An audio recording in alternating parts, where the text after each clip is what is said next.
Muy buenos días, Alfonso, y buenos días al público que siempre te escucha. Estábamos hablando con Wilda Rodríguez ahora sobre el plan que presentó, Plan B Independencia, valga la redundancia, la Sí. semana pasada, el mapa de ruta. De hecho, también lo estuve escuchando los amigos de Palabra Libre que estaban hablando un poco sobre esa iniciativa histórica en un momento histórico. Sin duda, Alfonso, hemos estado comentando desde las elecciones de noviembre las implicaciones de que Donald Trump ganara las elecciones y los planes que tenía él para lidiar con el tema del déficit presupuestario y el asunto de los fondos federales.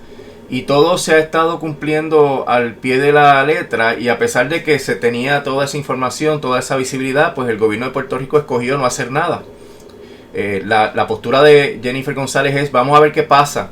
Y ya se han materializado cortes que se calculan en 800 millones y todavía no se ha aprobado la resolución de presupuesto que entraría en vigor el 1 de octubre, donde sí va a haber unos cortes dramáticos. Se aprobó en la Cámara de Representantes Federal, falta el Senado, pero ya lo que se anticipa es un corte dramático, y el gobierno de Puerto Rico depende en un 46% de su presupuesto para poder operar, y esto implicaría unos cambios devastadores para la economía, para los negocios, para las familias, las personas individuales que reciben beneficios federales. Y es una irresponsabilidad tremenda el no hacer nada en torno a eso. El grupo Plan B lo que plantea es que por necesidad tenemos que obtener lo más rápido posible la independencia, y que la independencia es viable conforme a ese estudio que tiene más de 70 páginas, que de paso el que quiera verlo puede verlo en la página www.planbindependencia.org, planbindependencia.org, todo corrido. Y ahí pueden ver la seriedad del trabajo. Una de las cosas que es más importante para mí es que se han identificado prácticamente todas las fuentes de ingreso que tendría la República de Puerto Rico. Y eso es algo que no existe actualmente, porque el gobierno federal controla muchas de las cosas que se podrían hacer para que Puerto Rico, ¿verdad?, en la República pueda obtener ingresos, y se cuantifican en mucho más de lo que realmente es el presupuesto consolidado de Puerto Rico, que está por los 31,000 millones de dólares. Los ingresos podrían llegar a 40,000 o hasta cerca de 50,000 millones de dólares, Alfonso, si tuviéramos los poderes de la soberanía. Por eso es que todo este debate de los dos partidos tradicionales, ¿verdad?, que nos han llevado a esta hecatombe de que si el estatus, que si esto, que si lo otro, sin ningún tipo de plan, sin ningún tipo de estrategia viable para lograrlo, pues no tiene ningún significado, ningún sentido. Y ya es obvio, es evidente que la estadidad es imposible para Puerto Rico por razones políticas, geopolíticas, por razones de raza, de cultura. Todo eso es un no para los republicanos y particularmente para los MAGA. Y yo no dudaría, y lo hemos hablado, que este furor por expatriar, sacar de Estados Unidos a inmigrantes y hasta ciudadanos legales, empiece a reflejarse también en el derecho que tenemos en este momento de viajar a Estados Unidos, y empieza a reflejarse en acciones represivas contra los puertorriqueños, tanto allá como acá. Así que la cosa va a ir empeorando, Alfonso, no tengo la menor duda. Y como tal, hace falta tener esta visibilidad de que sí es posible la independencia, y de que tenemos un plan concreto para que esa independencia sea totalmente viable. Vamos a ver. Bueno, mientras eso ocurre, tenemos esta mañana una nota interesantísima en el Nuevo Día. De hecho, está en la portada también, la biografía de las finanzas de Luma. Ahora resulta que no hay dinero. Eso lo descubrimos en las pasadas 48 horas, licenciado. No, eso se sabe desde hace un tiempo. Lo que pasa es que ahora Luma y Genera están utilizando esa situación real de que no hay dinero y lo que yo llamo la quiebra dentro de la quiebra. Lo están utilizando para tratar de defenderse de su incompetencia y de todos los fallos que son constantes en la operación, tanto de la transmisión y la distribución como la generación. En todo este proceso de Luma y de Genera se señaló desde el principio, y lo expusimos aquí detalladamente, que cuando tú privatizas un servicio esencial, privatizas un monopolio y le das a la compañía privatizadora, que lo que quiere es obtener ganancias y ganar por todos lados, todos los poderes que tiene la entidad pública, en este caso la Autoridad de Energía Eléctrica, y que le permite hacer y deshacer ante el negociado, que es el regulador, y que el único que lo puede fiscalizar es una agencia que no sabe nada de energía eléctrica, como es la Autoridad de las Alianzas Público-Privadas, pues es la receta para el desastre. Y eso se ha materializado en el sentido de que Luma ha tratado de gastar al máximo el presupuesto de manera que le beneficie. ¿Y cómo se hace eso? Pues además de recibir su honorario anual, que está por 135 millones, Luma se autocontrata, contrata a las matrices, a las afiliadas, a los amigos y a los parientes, y en cada una de esas transacciones hay una ganancia. El Centro para la Nueva Economía lo dijo, que ese contrato permitía, igual cuando hablo de Luma hablo de Genera porque son iguales, Alfonso, los contratos. El contrato de Luma, según el Centro para la Nueva Economía, genera rentas ocultas.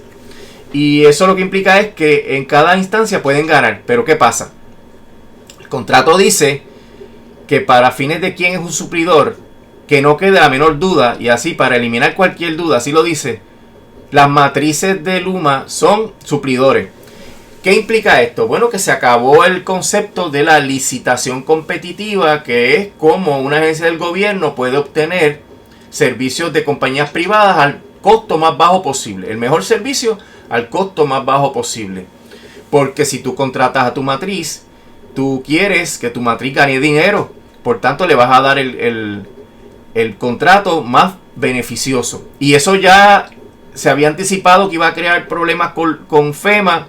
Y ya el mes pasado, FEMA escribió una carta diciendo que no le iba a reembolsar 21 millones de dólares porque Luma había contratado a su matriz sin hacer ningún tipo de proceso competitivo. O sea, FEMA requiere que el gobierno que vaya a gastar su dinero, el dinero de FEMA, pues se gaste de la manera más eficiente. Y FEMA pues le paró el caballito. Y además de eso, FEMA ha parado todos los reembolsos. O sea, la situación de los reembolsos está detenida. ¿Y cuál es la importancia de los reembolsos? Luma, para poder hacer una obra relacionada a la reconstrucción y que va a recibir un reembolso, tiene que primero gastar el dinero. Lo tiene que sacar del bolsillo de la Autoridad de Energía Eléctrica, que es el que los consumidores financiamos. Así que si no hay dinero para hacer la obra, porque no hay flujo de efectivo, pues no se puede hacer la obra y por tanto tampoco puedes obtener el reembolso. Pero si tú, Luma, que te cantabas como la experta en los fondos federales, que eso fue una de las representaciones falsas que hicieron en el contrato, te canta como la experta, no lo sabes hacer, o no lo haces a tiempo, o no cumples con el papeleo, etcétera, y tú no recibes el reembolso, pues que tú vas creando un déficit porque ya la autoridad gastó el dinero. Y al gastarlo y no recibir el reembolso, va creando un déficit. Ese déficit, Alfonso, va por 600 millones de dólares. Luma, la experta en fondos federales. Entonces, Luma y Genera van al gobierno y dicen, aquí hay problemas, ustedes no están cumpliendo con el contrato porque ustedes no están depositando en las cuentas el dinero que se supone se deposite para que nosotros podamos operar. Y lo hacen de una manera como echándole todas las culpas a la Autoridad de Energía Eléctrica, como tal vez preparando el escenario, Alfonso, para irse y litigar que la culpa de la resolución del contrato es del gobierno, de la autoridad, y están en una campaña mediática. Desde el viernes lo que han salido son artículos sobre ese tema, pero ninguno de esos artículos presenta todo el panorama. No presentan el panorama de la autocontratación, no presentan el panorama de por qué FEMA dice que no a los reembolsos, y peor que todo, Alfonso, no presentan el panorama de cómo está el estado de las cuentas por cobrar. En cualquier negocio que da servicio hay unas cuentas por cobrar porque no todo el mundo paga al instante y a la misma vez. Y eso hay que darle seguimiento. Y en el caso de la Autoridad de Energía Eléctrica, que hay más de 1 millón de clientes, pues hay que cobrar ese dinero para poder hacer que la autoridad sea solvente. desde hace más de un año, tal vez 2 años, no se informa cuál es el estatus de las cuentas por cobrar. Se está hablando solamente de los reembolsos, pero nadie le pregunta a Luma, oye, pero vaya acá, la gente te debe. Hay un boicot de facto. La gente no está pagando voluntariamente o no está pagando porque no puede pagar.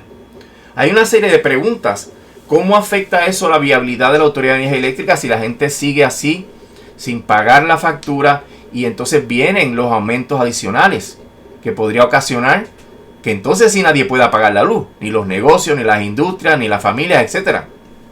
Así que ahí hay un misterio que es muy importante averiguar y que podría presentar un cuadro mucho más tenebroso de la situación financiera de la Autoridad de Energía Eléctrica. Lo cierto es que dentro de todo este contexto, Alfonso, no hay chavo para llenar las cuentas del contrato de Luma y Genera, que tienen que tener unos fondos. Hay un déficit ahí de cerca de 300 millones en esas cuentas. Pero la autoridad está diciendo a Luma y Genera, pero es que ustedes no hacen el trabajo, no están pidiendo los reembolsos, no están logrando los reembolsos. En otras cartas anteriores, Josué Colón mencionó el tema de el cobro de las cuentas, ¿verdad? Del cobro por la venta de energía eléctrica. Pero no hay claridad sobre eso. Y esto podría ocasionar, Alfonso, que Luma y Genera, sin razón, porque no tiene la razón, porque la causa directa del déficit financiero que tiene la Autoridad de Energía Eléctrica es su inefectividad, su negligencia, su incompetencia total en el trámite financiero. Y ellos son capaces de decir, como tú no me estás poniendo el dinero en las cuentas, como si fuera que la autoridad tiene que sacarlo de otro lado, que la autoridad tiene que pedírselo prestado al gobierno. No, si precisamente esa deficiencia financiera es tu incompetencia, tu incumplimiento con el contrato. Pero están en esa campaña, Alfonso. Y yo advertí el viernes que va a haber una campaña de cabilderos, de influencers, de analistas, repitiendo el mensaje de Luma y Genera. Pero ¿cómo van a poder funcionar como compañías privadas si es que la autoridad no les está pagando? Ya me los imagino, ¿verdad? En televisión, en la radio. Luma y Genera tiene razón, porque es que la autoridad no le está pagando. Vas a ver eso y de ahí para adelante, como hicieron al principio cuando el contrato de crear grupos falsos, de crear páginas sociales de ataques a todos los que estén comunicando la información sobre cómo Luma y Genera operan y las trampas que hacen todos los días para tratar de desprestigiar a las personas que estamos haciendo este trabajo. Así que viene un esfuerzo mediático grande. No sé si has visto unos billboards que están poniendo que hay un supuesto documental que van a sacar para decir la verdad sobre el sistema eléctrico. O sea que viene un esfuerzo de propaganda. Y la clave principal de ese esfuerzo de propaganda es que la autoridad no me está pagando. Y tienen poder, porque si los medios se hacen eco de todo esto, y si has visto estos últimos 5 días, ha habido varios artículos de los medios principales de periódicos, ¿verdad? De papel, sobre el tema de que no hay chavo. Y esa quiebra dentro de la quiebra es autoinfligida por los privatizadores. Y los problemas son todos aparte a lo que hay en la quiebra real de la Autoridad de Energía Eléctrica, que eso es otro tema. Eso todavía no ha tenido ningún impacto directo en cuanto al costo de la energía ni lo que va a pasar en Puerto Rico con la energía.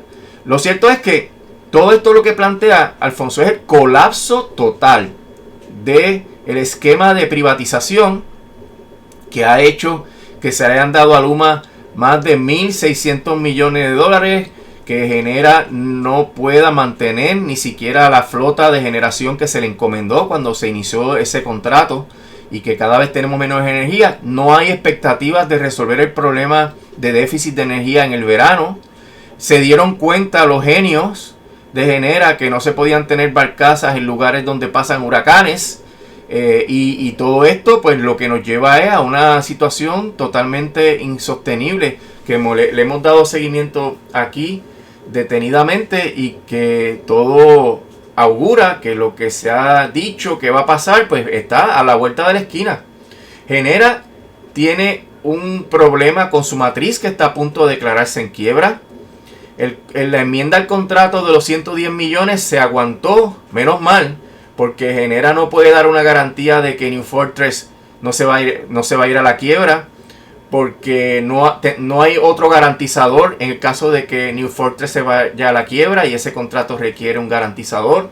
O sea, por todos los lados que tú miras esto, Alfonso, hay algo mal.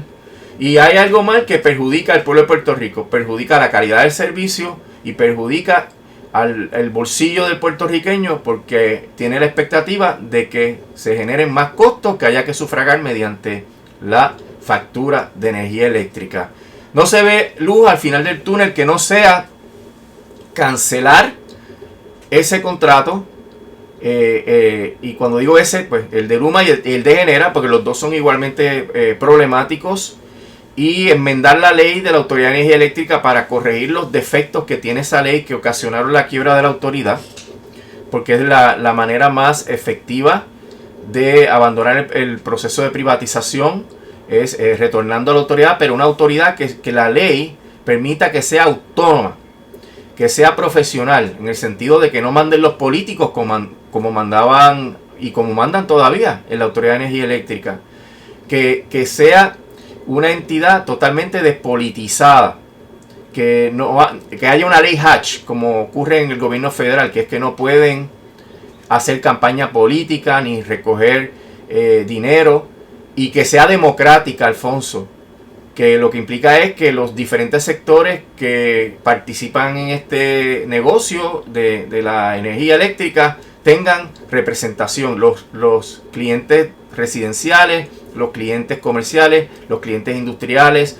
el sector académico, el sector de la energía renovable, y que sean ellos los que tomen las decisiones de la Autoridad de Energía Eléctrica, pues supervisados por el regulador, que es el negociado, para que esas decisiones se tomen en beneficio del pueblo de Puerto Rico y no en beneficio de los accionistas de Luma y de Genera, porque el problema es que el principal interés de un supervisor, de un gerente, de un director, de un vicepresidente y de un presidente de una compañía es generarle ganancia a los accionistas. Eso es lo que los mantiene en los puestos. Y mientras tú tengas una compañía privada que lo único que quiere es generarle ganancia a sus accionistas, gestionando un servicio público esencial, un derecho humano, pues tú tienes una contradicción inherente. Por eso es que el sistema de privatización no sirve. Y por eso es que cada día un escándalo nuevo, un escándalo nuevo, un escándalo nuevo. Mira, Luma ha recortado dinero para cosas esenciales. No está haciendo la vegetación, ha cerrado oficinas de servicio al cliente. Y así, eso es de lo que nos hemos enterado. Porque tiene en el presupuesto un gasto de 200 millones de nómina de gente extranjera que le pagan el hotel, le pagan el carro para él y para el cónyuge, y eso no aguanta más. Eso lo ha señalado Josué Colón también, y lo ha señalado FEMA, que esos empleados son demasiado costosos, y lo ha señalado también el negociado. Así que no hay otra salida, Alfonso. Como los contratos son de esa manera y le dan a Luma y a Genera todas esas prerrogativas, y como los contratos entran en contradicción con los mejores intereses del pueblo de Puerto Rico y la privatización entra en contradicción con los mejores intereses del pueblo de Puerto Rico, hay que cancelar.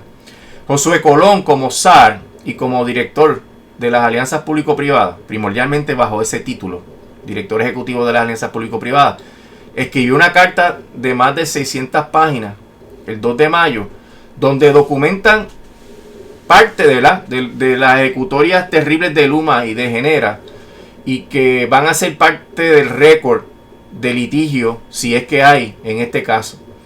Pero Luma no se va a las buenas, y si se va a las buenas va a ser bajo la excusa de que yo no tuve ningún problema, no tuve falta, para no tener que responder mediante una transacción. Por eso va a entrar por eso ya está en esta ofensiva mediática, para tratar de presentar una posición favorable a que se acabe el contrato en las buenas, sin ningún tipo de imputación de culpabilidad o de daño y perjuicio, o que si en el caso de que no lleguen a un acuerdo a las buenas, se pueda defender en el tribunal. Y esa es la posición en la que estamos. Y cuando tú veas, Alfonso, cuando tú escuchas en la prensa, en la radio, la televisión, los periódicos, a alguien diciendo, lo que pasa es que Luma no está recibiendo el dinero, lo que pasa es que Genera no está recibiendo los chavos que corresponde, se está violando el contrato, la autoridad está violando el contrato, esa persona es parte del aparato de ofensiva mediática que Luma y Genera están montando en este caso. Yo he escuchado comentarios de que la Junta estaría en contra de privatizar la generación y la distribución de electricidad. De cancelar el contrato, sí, hasta ahora esa es la posición de la Junta, pero eso se está trabajando, la Junta sabe, la Junta lo ha puesto por escrito. ¿Pero es una cuestión ideológica o una cuestión práctica? Es ideológica, es una cuestión ideológica porque el tema de devolver las operaciones a la autoridad es un tema que está pautado en el contrato detalladamente y que es meramente que la autoridad pueda nombrar la plantilla gerencial para poniendo una fecha entre los gerentes. Aquí no hace falta despedir a nadie como hicieron estas compañías criminales que despidieron a los empleados y empezaron a reclutar los nuevos. Eso no hace falta. Ya hay gente que tiene unos años de experiencia, un conocimiento, hay unos procesos de operación que pueden mejorarse sin duda, pero aquí lo que hace falta es cambiar la gerencia. O sea, tú llegas al entendido de que en tal fecha, digamos el 1 de noviembre del 2025, va a haber el pase de batón, se va a devolver la operación y tú tienes la plantilla de gerentes que ya han estado en un proceso previo obviamente de intercambio de información con Luma y con Genera y entran ese día. Los demás empleados siguen trabajando allí haciendo las funciones que se supone que hagan. Hacen falta empleados, eso se sabe. Desde el principio no hay suficientes celadores y ahí está la reserva de los empleados de la Autoridad de Energía Eléctrica que han estado desplazados sin poder aportar su conocimiento y experiencia a mejorar el sistema eléctrico y se trabaja para restituir también a esas personas. Y eso es algo que no es ciencia termonuclear ni espacial, es una cosa que se ha hecho muchas veces. Se hizo aquí cuando la compañía de aguas al nivel similar de la Autoridad de Energía Eléctrica, que es la Autoridad de Acueductos y Alcantarillado. Así que experiencias previas y eso ha pasado en multiplicidad de países. Es lo mismo que hizo Luma. Luma no estaba en la autoridad y hubo una transición y Luma entró. Y hubo una fecha, un corte y ahí entró Luma. Así que esto se puede hacer, pero mi entendido, ¿verdad? Y mi planteamiento es que debe hacerse bajo una ley de la Autoridad de Energía Eléctrica que tenga unas enmiendas que no son tampoco muy dramáticas para que la autoridad sea realmente profesional, despolitizada y que sea totalmente democrática. Y eso es importante. Licenciado, muchísimas gracias. Que tenga un bonito día. Como no, Alfonso, que pase buen día. Hasta luego.